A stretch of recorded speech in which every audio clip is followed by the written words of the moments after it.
Mengejutkan, kelompok purnawirawan TNI resmi mengirimkan surat pemakzulan Gibran Rakabuming Raka ke DPR RI. Apa sebenarnya isi tuntutan mereka dan bagaimana nasib Gibran selanjutnya? Pada hari Selasa, yang dikirimkan Forum Purnawirawan Prajurit TNI, sebuah langkah politik yang Sekjen DPR RI Indra Iskandar mengkonfirmasi telah menerima surat tersebut dan langsung diteruskan ke pimpinan DPR RI untuk ditindaklanjuti. TPDI dan Perekat Nusantara. Mereka secara resmi mendatangi Kompleks Parlemen Senayan, Jakarta, untuk menyerahkan surat. Indra menegaskan selanjutnya tindak lanjut perihal surat tersebut menjadi kewenangan yang saat ini menjabat sebagai Wali Kota Solo kepada Dewan Perwakilan Rakyat Republik Indonesia, DPR RI. Koordinator TPDI, Petrus Celestinus, menjadi salah satu figur sentral yang menyampaikan langsung surat tersebut. Inisiatif ini sontak menarik perhatian publik dan media nasional, mengingat datangnya desakan pemakzulan dari kalangan purnawirawan militer, sebuah kelompok yang memiliki sejarah dan pengaruh tersendiri dalam dinamika politik Indonesia. Surat tersebut diterima oleh perwakilan Sekretariat Jenderal DPR RI dan dijanjikan akan diproses sesuai dengan mekanisme yang berlaku di lembaga legislatif. Fokus utama dari permohonan ini adalah dugaan pelanggaran konstitusi dan praktik nepotisme yang dituduhkan kepada Gibran, terutama terkait dengan proses pencalonannya dalam kontestasi politik sebelumnya yang dianggap syarat dengan intervensi kekuasaan dan mengabaikan prinsip-prinsip hukum serta etika bernegara.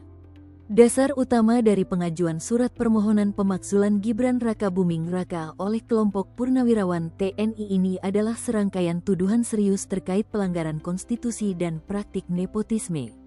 Menurut Petrus Celestinus, Gibran dinilai telah melakukan perbuatan tercela berupa nepotisme dengan memanfaatkan pengaruh ayahnya, Presiden Joko Widodo, untuk memuluskan jalannya dalam kontestasi politik, khususnya terkait dengan putusan Mahkamah Konstitusi, MK, mengenai batas usia calon wakil presiden yang kontroversial.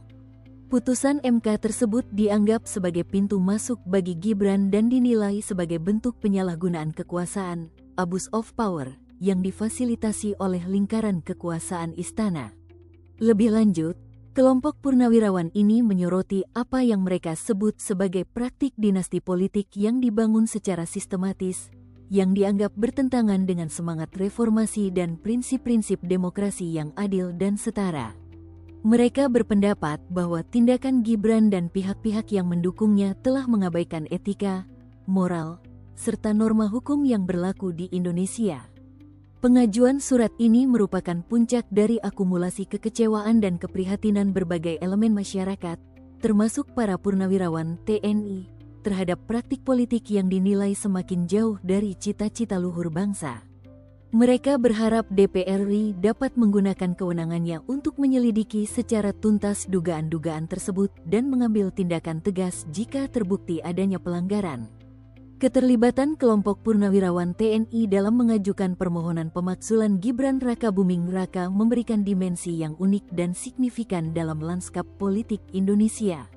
Secara historis, purnawirawan militer seringkali dianggap sebagai kelompok yang memiliki pandangan kritis terhadap isu-isu kebangsaan dan kenegaraan, serta memiliki jaringan dan pengaruh yang tidak bisa diabaikan. Langkah mereka kali ini dapat diinterpretasikan sebagai bentuk keprihatinan mendalam terhadap kondisi demokrasi dan penegakan hukum di Indonesia, khususnya terkait isu nepotisme dan dinasti politik yang dianggap mengancam prinsip kesetaraan dan keadilan. Dari perspektif politik, tindakan ini bisa menjadi tekanan tambahan bagi DPR RI untuk serius menangani dugaan pelanggaran yang dituduhkan kepada Gibran. Ini juga menguji independensi dan keberanian DPR dalam menjalankan fungsi pengawasannya terhadap eksekutif, termasuk figur yang memiliki kedekatan dengan pusat kekuasaan. Lebih jauh, isu ini dapat memicu perdebatan publik yang lebih luas mengenai batasan etika dalam berpolitik dan sejauh mana pengaruh keluarga dalam karir politik seseorang dapat ditoleransi dalam sistem demokrasi. Bagi Gibran sendiri, ini merupakan tantangan serius yang dapat mempengaruhi citra dan legitimasinya, terlepas dari hasil akhir proses di DPR. Keberhasilan atau kegagalan upaya pemakzulan ini juga akan menjadi catatan penting dalam sejarah politik Indonesia, terutama terkait bagaimana masyarakat dan institusi negara merespons isu-isu krusial seperti korupsi, kolusi, dan nepotisme, KKN. Bagaimana menurut Anda? Apakah langkah purnawirawan TNI ini akan efektif mendorong proses pemakzulan Gibran di DPR? Sampaikan pandangan Anda di kolom komentar, dan jangan lupa like, share, serta subscribe untuk terus mengikuti perkembangan berita ini.